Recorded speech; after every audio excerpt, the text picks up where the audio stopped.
Assalamualaikum warahmatullahi wabarakatuh. Apa kabar Bunda cantik, sehat dan bahagia selalu. Sebelumnya mari kita berselawat dan berdoa sesuai dengan keyakinan kita masing-masing. Jangan lupa like, subscribe, dan komen. Yuk, mari kita mulai petualangan kita hari ini. Selamat mendengarkan. Tasnya Iva? Tanya aku ketika melihat tas cewek di atas dashboard mobil. Mas Hendra mengangguk. Pernikahan kita sudah ditentukan, mungkin 2 bulan lagi. Dek, jantungku kembali berdetak. Aku benar-benar kehilangan Mas Hendra setelah ini. Aku mencoba mengulas senyum. Syukurlah, sebentar lagi pasti ada yang ngurus kamu, Mas, ucapku. Kamu kayaknya gak sedih mau ditinggal nikah? Mobil berwarna hitam melaju dengan kecepatan sedang. Sedih untuk apa, Mas? Lagi pula aku dan kamu tidak akan bisa menjadi kita. Tidak akan bisa saling memiliki. Miris sekali rasanya ketika mengatakan itu. Bagaimana bisa langit dan bumi menyatu? Dari status saja kita sudah berbeda. Dia anak orang kaya, dokter, pinter, dan tampan. Dan aku hanya seorang ibu, tidak mempunyai pekerjaan apa-apa. Jika saja kamu ingin melepas Daren, maka aku akan memperjuangkan kamu. Aku akan menikahi kamu, Din. Gak peduli status jandamu. Yang terpenting kita saling mengerti dan mencintai. Aku hanya diam. Biarkan saja dia menikah dengan orang yang lebih baik dariku. Menikah dengan orang yang statusnya sama dengannya. Semoga acara pernikahan berjalan dengan lancar ya, Mas. Dia hanya diam, tidak menjawab. Kena AC, mobil jadi tidur lagi, ucapku. Meme pintar dan gak rewel, pujinya. Aku mengangguk. Dia memang mandiri. Mobil yang kamu tumpangi kini telah sampai di rumah. Aku melihat pintu utama masih terbuka. 2 orang manusia itu pasti belum juga tidur. Aku bantu gendong Meme dan angkat ke dalam. Gak perlu, Mas. Jika Mas Hendra terang-terangan masuk, bisa-bisa mereka bertengkar. Kamu bisa? Tanyanya sambil membantu membuka pintu mobil bagian belakang. Mainannya? Ucapnya sambil membawakan mainan. Terima kasih untuk malam ini, Mas. Sama-sama. Hati-hati. Mas juga hati-hati, ucapku. Aku membuka pagar dan masuk ke dalam. Sementara Mas Hendra masuk diam, menatapku. Masuk ke dalam rumah, berjalan masuk dan merebahkan Meme di atas pembaringan. Pelan-pelan mau keluar, suara itu terdengar dari kamar sebelah. Aku menautkan kedua alisku. Aku keluar dari kamar, menatap kamar sebelah pas kamarku, lalu menempelkan telingaku di pintu kayu. Lenguhan panjang terdengar dari suara Mas Daren. Aku menatap jam di dinding, bahkan baru jam 8 malam, mereka sudah bergulat. Tak sengaja pintu itu terdorong. Karena kepalaku menempel di pintu kayu, mereka bahkan tidak mengunci pintu. Terlihat Tika berada di atas tubuh suamiku. Semakin jojok aku dengan mereka berdua. Perutku terasa diremas ketika membayangkan Tika. Tubuhku gemetar, entah rasanya jojok aku. Sudah. Suara ketukan pintu dari pintu kayu kamar mandi. Aku tahu jika itu Mas Daren. Din, kamu kenapa? Sakit? Kok Mas dengar kamu muntah? Apa permainan itu sudah selesai? Din, buka. Ia terus saja mengetuk pintu kayu. Gas aku membuka pintu. Kamu masuk angin, aku kerokin ya? Tanyanya sambil memegang keningku. Aku menghindar. Aku bergidik dan menggeleng. Kamu kenapa? Menjauh. Jauhkan tanganmu dariku. Pekiku. Kamu kenapa, Din? Ada apa? Tanganmu kotor habis pegang anunya si Tika. Wajahku. Jojok sekali aku, Mas. Mbak, enak saja kalau ngomong anuku kotor. Jaga mulutmu, Mbak. Aku merawatnya dengan baik. Bahkan harga perawatan lebih mahal dari harga skincare Mbak. Ia tidak terima. Mas, ayo ke kamar. Aku ngantuk, capek, mau tidur. Pasti kamu juga capek, Mas, habis bertempur hebat. Wah, aku kembali ke kamar mandi, memuntahkan isi perutku. Din, kamu sakit? Aku menatapnya dengan tatapan nyalang. Aku dengan kalian. Aduh, sangat jauh berbeda. Pergi dari kamar ini sekarang, teriakku. Mas Daren diseret oleh Tika. Sudah dibilangin ayo ke kamar, masih saja ngotot.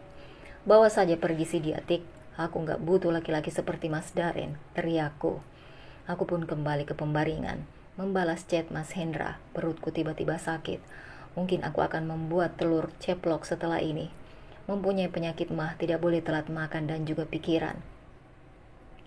Ketika hendak meraih telur, aku terbelalak. Telur beberapa biji itu tidak ada, bahkan dapurku kotor sekali. Dan juga piring kotor itu masih tergeletak. Menendang pintu kayu itu dengan keras. "Buka pintunya," teriakku. "Ada apa marah-marah, Din?" tanya Mas Daren. Aku menerobos masuk, melihat Tika tak menggunakan sehelai kain pun. "Prank," aku melempar wajah beserta sutilnya itu pas di depan Tika. "Cuci sekarang juga," pekiku. "Cuci sekarang juga, Tika," bentakku. "Ada apa? Ada apa?" "Donat barumu itu telah memakai dapurku, tapi tidak membereskannya kembali seperti semula. Bahkan mencuri telur-telurku." "Tika, cuci sekarang, kamu harus bertanggung jawab." "Tapi Mas, ayo cepat," ucap Mas Daren. Baiklah." Kembali ke kamar dan mengambil ponselku, tak bisa ditahan lagi. Aku curhat dengan Mas Hendra melalui WhatsApp. "Aku kesana ngantar makanan mau, aku gak mau kalau kamu sakit." Aku mengiyakan. Biarkan saja sekalian Mas Daren tahu jika aku masih berhubungan dengannya. Biarkan saja sama-sama sakit. Aku tersenyum menyeringai, memesan sate dan juga nasi. Mas Hendra mengiyakan. Aku mendengar keributan di dapur. Terdengar Tika mencuci sambil melempar-lempar alat masak itu. "Tika," pekiku. "Apa? Mau protes? Dengarkan aku ya. Jangan sok jagoan kamu di sini mentang-mentang kamu istri pertama terus menang." Dia menarik rambut hingga aku mendongak. Gegas aku menepis tangannya dan membalas menjambak rambutnya. "Heh, donat murahon. Asal kau tahu ya, aku bisa saja menceraikan Mas Daren. Tapi aku rasa itu akan membuat hatimu senang. Jadi aku akan mengurungkan niatku. Kamu tidak akan bisa menjadi istri sah di negara. Biarkan saja di kartu keluarga anakmu nantinya hanya ada namamu saja. Meskipun kau sah di agama tapi di negara." Aku tertawa lalu mengibaskan rambutnya. "Jangan mengira aku lemah. Donat murah. Aku hanya malas saja berdebat dan bertengkar denganmu. Kita tidak selevel." Pekiku, wajahnya mulai memerah. "Dini," teriaknya. Aku membalikkan tubuhku dan mengacungkan jari tengahku sambil menjulurkan lidahku. Beberapa menit kemudian, mobil berwarna hitam berhenti di halaman rumahku. "Mas," sapaku. Mas Hendra sudah berganti baju dan baju santai. Dia membawa makanan untukku. "Mas, makasih," ucapku, memperkeras volume nada bicaraku agar Daren mendengarnya. "Mas, kamu baik banget." Baru kali ini memang aku bersikap manja di depannya. "Sudah malam, masuk, nanti masuk angin. Aku pulang dulu ya." Aku mengangguk manja. Mas Hendra pun kembali masuk ke dalam mobil mewahnya, melambaikan tangan dan mencium jarak jauh. Biarkan saja Daren tahu. "Dini," suara Mas Daren berteriak. "Aku berhasil." Aku tersenyum lalu kembali memasang wajah datarku sambil membawa makanan di tangan. "Apa?" tanya aku dengan suara datar. "Siapa dia?" "Selingkuhan. Memangnya kenapa? Kan adil. Kamu punya Tika, aku punya dia," jawabku dengan enteng. "Din, kamu itu perempuan. Siapa laki-laki itu?" "Din," teriak Mas Daren. Aku membalikan tubuhku dan menatapnya nyalang. "Kau keterlaluan." Daren berlari menghampiriku lalu menarik sebungkus makanan yang aku bawa. Dia menghempaskan sate dan juga nasinya itu ke sembarang arah. Netraku memanas. "Mas, itu makanan pemberian Mas Hendra. Kenapa kamu membuangnya? Apa kamu mampu membelikan makanan itu untukku?" Pekiku. Mas Daren melayangkan tangannya dan tamparan itu mendarat di pipiku. "Egois kamu, Mas." Aku mencoba berdiri. "Mas, kalau wanita itu sudah berani selingkuh, maka ceraikan saja dia." "Kompor ya, benar sekali dia," mengompor-ngompori Mas Daren. "Dia pasti senang melihat kami bertengkar. Wanita itu tidak pantas untuk berselingkuh. Ceraikan saja, Mas." "Diam." Aku mengambil sebungkus makanan itu lagi dan melihat makanan itu masih aman. Hanya saja bumbu sate itu keluar dari kertas minyak. "Din, jika kau ingin menceraikanku, gak apa-apa Mas," kata aku tepat di hadapannya. "Gak akan mungkin aku tidak akan menceraikanmu. Sampai kapanpun." Aku hanya diam, tak memperdulikan dia. Cerai tidak cerai bagiku sama saja. Aku tidak akan sudi disentuh olehnya. Bekas donat Tika murahon itu. "Mas," pekik Tika ketika mendengar Mas Daren tidak ingin menceraikanku. "Kau mendengar sendiri kan, Tik? Mas Daren lebih mencintaiku daripada kamu. Kamu hanya dibuat bahan pelampiasan hawa nafsu dan hasratnya. Tidak tulus, tapi Mas Daren mencintaiku tulus. Jika hari ini aku menyuruhnya untuk meninggalkanmu, maka kau pasti akan ditinggal olehnya." "Mas, apa itu benar? Apa kau akan meninggalkanku jika Dini memintanya?" "Mas," teriak Tika. Aku ingin sekali tertawa melihat bagian reaksi Mas Daren. "Aku tidak akan meninggalkanmu dan tidak akan menceraikan Dini," ucapnya. Memang laki-laki itu egois sekali. Kau dengar sendiri, Din, dia tidak akan meninggalkanku. Ya, karena kamu kaya. Coba saja kamu miskin, suamiku tidak akan mau. Sudah kaya, jago di atas ranjang, gak ada harga diri. Ngejar-ngejar pula. Siapa yang akan mau meninggalkan wanita seperti itu? Rugi besar dong. Dini, tutup mulutmu, atau aku akan... Tika mengangkat salah satu tangannya. Sudah, cukup. Kalian membuatku pusing. Aku membelalak mendengar jika dia akan tidur bersamaku malam ini. Oh, tidak bisa. Aku tidak akan sudi jika dia menyentuhku, apalagi bekas penyentuhan dengan Tika. Menjojokkan sekali. Mas, aku ingin sendiri malam ini, jangan menggangguku. Aku berlalu ke dapur. Tuh mas, dengar sendiri dia saja gak mau sekamar sama kamu. Sekamar sama aku saja, nanti aku kasih enak lagi. Ingin sekali aku muntah mendengar percakapan mereka. Enggak, aku malam ini mau ngobrol sama Dini. Mas, boleh satu kamar sama aku tapi jangan satu ranjang, apalagi berharap melakukan hubungan suami istri. Jangan mimpi. Mas Darin mengusap wajahnya kasar. Memangnya kau sudah sempurna menikahi dua wanita sekaligus? Dari awal menikah aku sudah mengatakan jika kamu melakukan kesalahan dengan berkhianat, maka aku tidak akan sudi jika kau menyentuhku. Aku menegaskan, Mas tidur di kamar aku saja, aku gak berani tidur sendiri. Tika bergelayut manja. Aku duduk di ruang televisi sambil memakan sate. Sengaja aku menghubungi Mas Hendra dan ingin memperlihatkan kalau aku makan sate dengan baik. Panggilan telepon telah terhubung. Aku tersenyum lebar sambil melambaikan tangan, menyodorkan beberapa tusuk sate ke arah layar ponsel. Makanlah, lampu kamar sudah aku matiin jadi gelap. Mas suka gelap-gelap ya? Menurutmu enak gelap-gelapan? Godanya. Bikin kangen aja, entah kenapa aku kangen sekali sama dia. Makan yang banyak, aku gak suka kalau kamu kurus, ucap Mas Hendra. Besok kalau gak sibuk kita ketemu, aku kangen, ucapnya. Aku mengangguk pelan. Aku juga kangen mas. Aku tersipu malu. Dini, dia terkekeh melihatku tersenyum malu. Suamimu gak marah tadi aku nganter makanan? Aku menggeleng. Enggak mas. Terus mas. Tiba-tiba suara Tika terdengar keras. Nonton video biru? Tanya Mas Hendra. Enggak, biasa, pengantin baru. Hendra mengerti. Kamu gak sakit hati? Aku menggeleng, sama sekali hatiku sudah membeku. Kok keras banget desanya, aku sebagai laki-laki jijok, ucap Hendra. Aku hanya diam. Suara lenguhan Tika masih terdengar. Keesokan pagi. Ibu, om dokter baik ya? Mana mainan meme? Aku tersenyum lebar. Mandi, terus kita ke rumah nenek. Bawa juga mainan yang tadi om beliin. Bocah gembul itu mengangguk patuh, mulai menyiram tubuh meme menggunakan air dingin. Ya, karena aku kesal dengan donat baru suamiku sampai-sampai aku gak masak nasi untuk meme mandi pagi ini. Setelah selesai, aku menggendongnya. Ibu mau kemana? Kenapa sekarang ibu gak pernah deket-deket sama ayah? Ya, karena ayah sibuk bekerja, begitu juga dengan ibu, jawabku berbohong. Sesuai. Meme mandi, aku juga bersiap, menggunakan baju biasa. Kamu sebagai seorang istri tidak bisa menyenangkan suami. Lihat penampilanmu, kampungan, makanya suamimu cari wanita lain. Tiba-tiba aku mengingat apa yang Tika katakan padaku beberapa menit yang lalu. Aku mengurungkan niatku memakai celana kain yang biasa aku pakai. Gegas aku justru memilih dress selutut yang aku beli beberapa tahun yang lalu. Bahkan hanya beberapa kali aku memakai dress berwarna hitam.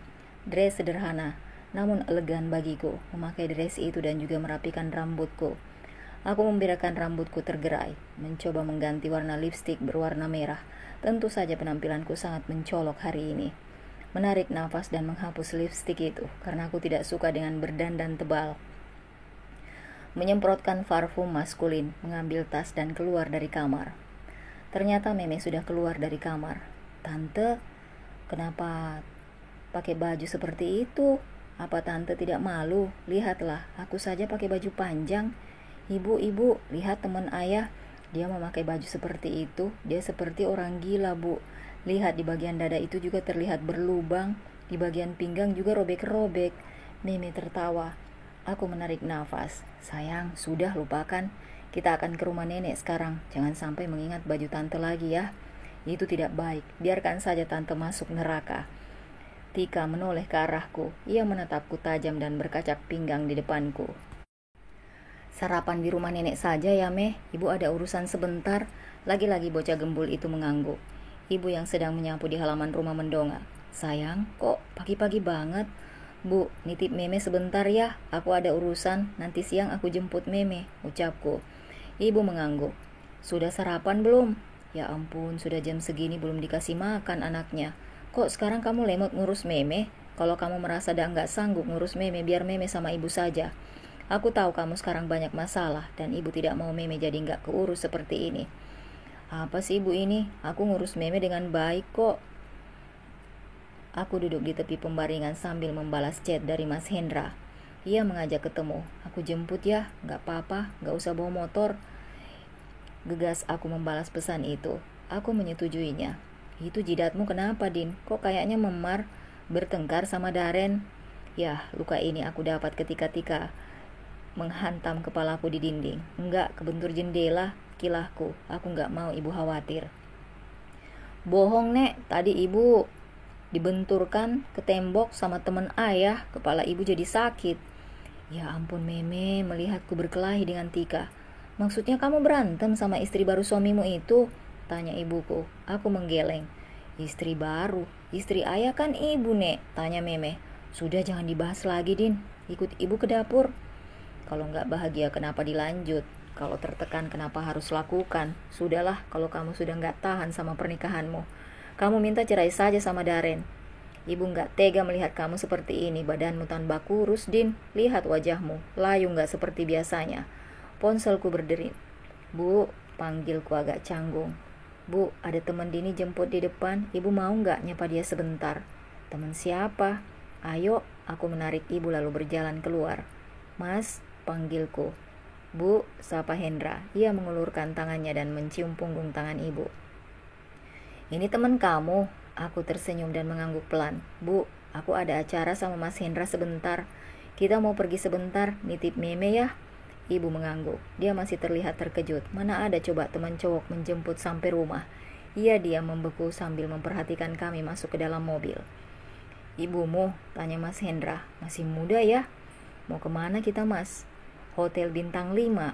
Aku terbelalak. "Mas, nggak ke kafe atau teman aja?" "Katanya rindu. Kalau rindu harus berdua, nggak boleh ada yang ganggu." "Kenapa gugup?" Aku menarik nafas pelan. Kami naik di lantai atas setelah mendapatkan nomor kamar. Mas Hendra tersenyum lalu memegang tanganku. Aku semalaman lembur. Ada ibu-ibu melahirkan, gak mau dioperasi padahal bayinya sungsang. Alhasil aku harus lembur sampai pagi. Dan akhirnya dioperasi juga. Aku merebahkan diri di atas pembaringan yang berukuran king size, meremas dress yang aku kenakan. Apa aku harus melakukan dosa ini lagi? Tapi Mas Darin saja tidak mau mengerti perasaanku. Kenapa aku harus mengerti perasaannya? Ting tong, bergegas membuka pintu. Terlihat petugas hotel mengirimkan sarapan. Aku meletakkan di atas nakas. Mas Hendra keluar hanya menggunakan celana dalam saja. Ia tersenyum menyapaku. "Ayo dimakan, Din." Aku mengangguk. Mas Hendra juga makan daging tersebut. Setelah selesai makan, dia menatapku. Din, kamu mau nggak mengulang kayak dulu lagi?" "Kalau kamu nggak mau, nggak apa-apa, aku nggak akan maksa. Kita ngobrol-ngobrol saja di sini sampai sore." Aku mengangguk. Kami pun merebahkan diri, menonton drama Korea yang romantis. "Keningmu kenapa?" "Tadi bertengkar sama istri baru Mas Daren." "Ya ampun, kok sampai segitunya?" "Aku tuh nggak suka ya kalau ada yang nyakitin kamu," kata Mas Hendra. "Dini, itu mandi atau tidur? Kok lama banget?" Suara Mas Hendra. Ia mengetuk pintu kamar mandi. Aku terhenyak kaget. Ia membuyarkan lamunanku, lalu mengguyur seluruh badanku. "Setelah ini aku ingin pulang. Terlalu berat beban dosa yang aku pikul. Jika aku tetap berada di sini, maka aku dan Mas Hendra akan mengulang lagi dan lagi. Tidak akan ada habisnya." Mengguyur dan membersihkan bekas penyentuhan kami. Aku mengusap wajahku secara kasar. Coba saja Mas Darin tidak mengkhianatiku, maka aku tidak akan seperti ini. Terlalu sakit memang. Jika diam dan menerima keadaan, aku tidak mempunyai hati suci bersih, sehingga diam saja melihat suami yang telah berkhianat dengan perempuan lain. Keluar dari kamar mandi sambil melingkarkan handuk, sampai ke dada, melihat Mas Hendra yang sudah berdiri tegap. Aku menunduk dan langsung meraih baju milikku. Setelah beberapa menit, Mas Hendra keluar dari kamar mandi. Aku menatapnya. Mas, aku mau pulang sekarang, takut Meme menangis. Ya, alasanku kali ini Meme. Sekarang? Tanyanya. Mas Hendra mengangguk dan tersenyum lebar. Baiklah, kita pulang. Sebenarnya aku masih rindu tapi harus bagaimana lagi. Meme juga penting. Aku antar lagi. Tadi berangkat sama aku, pulang juga harus sama aku. Aku mengangguk patuh.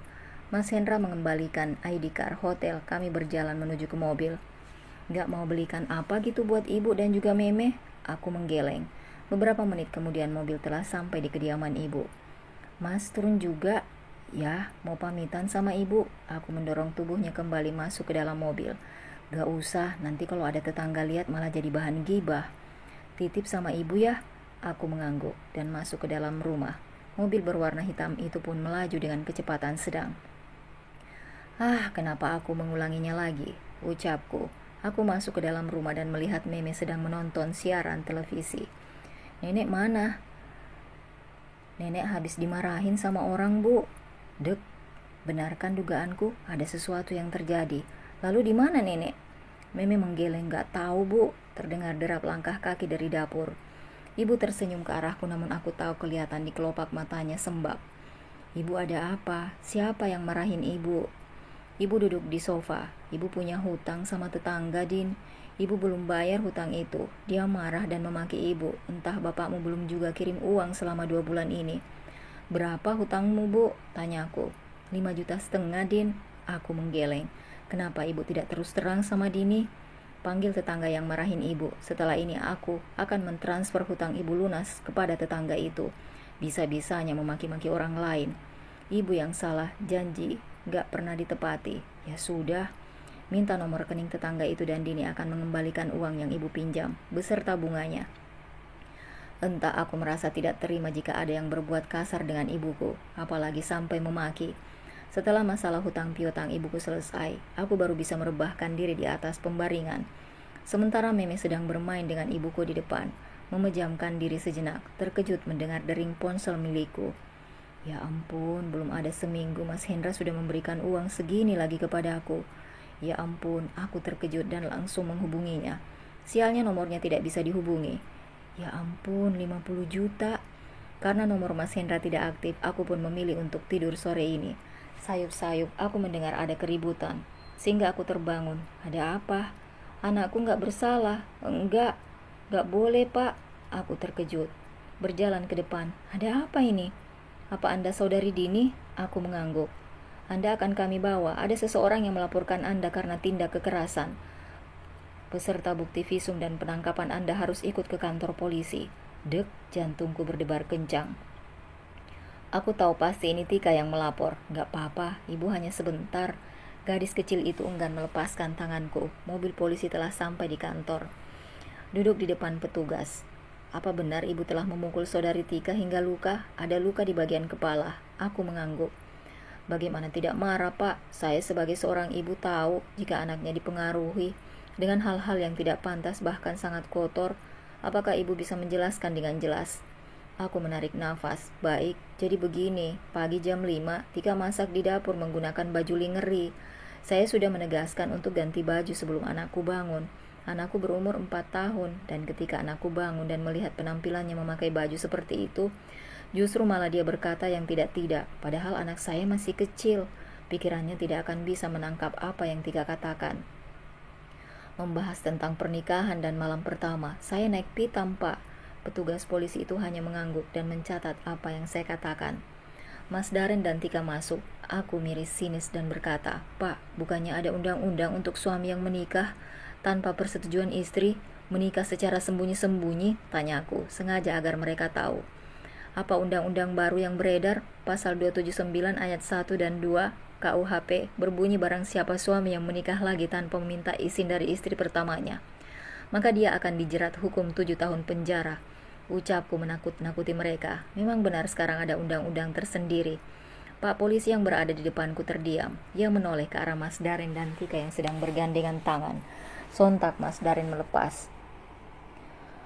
Bahkan Mas Daren sudah berani mesra di depan umum. Miris sekali hatiku. Suami sendiri tega melaporkan aku, maka aku juga harus akan melaporkannya. Bukannya dia membela aku karena Tika memakai baju seperti itu di dalam rumah.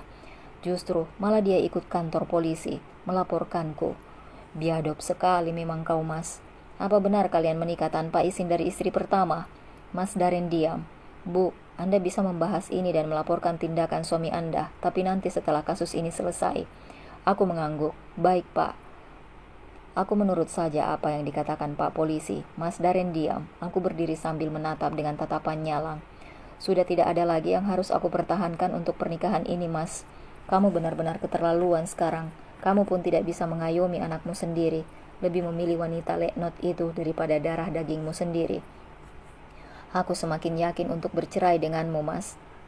Aku ditarik oleh petugas polisi dan dimasukkan ke dalam tempat penahan. Ya, aku ditahan memang. Aku telah melakukan tindakan kekerasan. Mas Daren menatapku dengan tatapan sendu. Tika bergelayut. Kau menang, Tika. Kau sudah menang meracuni isi otak suamiku.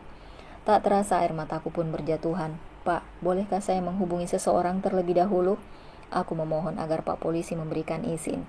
Maaf, Pak, punya akun sosial media seperti Facebook? Tanyaku. Bolehkan aku meminjam untuk menghubungi seseorang melalui pesan inbox? Aku tidak hafal nomornya, Pak. Dan sekarang aku tidak bisa mengadu masalahku ini dengan orang terdekat kecuali dengan teman. Suamiku sendiri melaporkanku, kataku sengaja menghibah. Akhirnya Bapak Polisi pun mengiyakan. Terima kasih, Pak. Bapak baik, aku tidak akan lupa dengan kebaikan Bapak ini. Pak Polisi itu masih muda, mengangguk. Dia sedikit mirip dengan Mas Hendra. Lucu sekali justru di situasi seperti ini. Aku masih saja memikirkan Mas Hendra. Apa mereka memainkan hukum? Tanya polisi yang berada di sampingku. Jika ada laporan atas nama Tika, jangan ada yang menghiraukan, ketusnya. Dia melepas borgol yang ada di tanganku. Tatapan kami saling ketemu. Sebelum aku masuk di ruang penahanan, tiba-tiba salah satu polisi datang dan mengatakan jika Tika mencabut tuntutan. Anda bebas, Bu. Ternyata wanita itu menarik tuntutan kembali. Aku pun memilih untuk pergi. Mas Daren menungguku di depan. Din, maksudku bukan seperti yang kau pikirkan, Din. Aku mencoba adil saja dengan kalian. Tika terluka, bahkan kepalanya dijahit tadi. Aku tidak bisa apa-apa. Aku terkejut. Uang 100? Buat apa? Buat apa uang 100 juta? Apa sih maksudnya? Aku nggak paham. Aku tidak bisa. Dia mengancamku untuk mengembalikan uang 100 juta jika aku tidak setuju untuk laporan ini. Kamu ingat tempo dulu aku menghajar Satrio dan temannya. Aku didenda 100 juta dan itu uang dari Tika. Aku akan mendapatkan uang itu jika aku mau menikahinya. Aku terkejut. Kok bisa? Lalu kamu setuju, Mas? Kenapa nggak bilang sama aku dulu? Kenapa nggak musyawarah dulu dan kamu mengambil keputusan yang justru membuat semua jadi runyam? Aku pergi dari rumah. Aku menikah dengan cara diam-diam. Aku juga marah denganmu saat itu. Kau tidak bisa memuaskanmu, sahutku. Dia mengangguk. Mas, rumah tangga nggak semuanya tentang selangkangan. Aku tahu aktivitas di atas ranjang juga wajib, tapi tidak semua rumah tangga kamu nilai dengan selangkengan. Mas Daren hanya bisa diam. Sudah tidak bisa dipertahankan lagi. Aku yakin jika berpisah denganmu jalan satu-satunya. Setelah mengatakan itu, aku pun memilih pergi.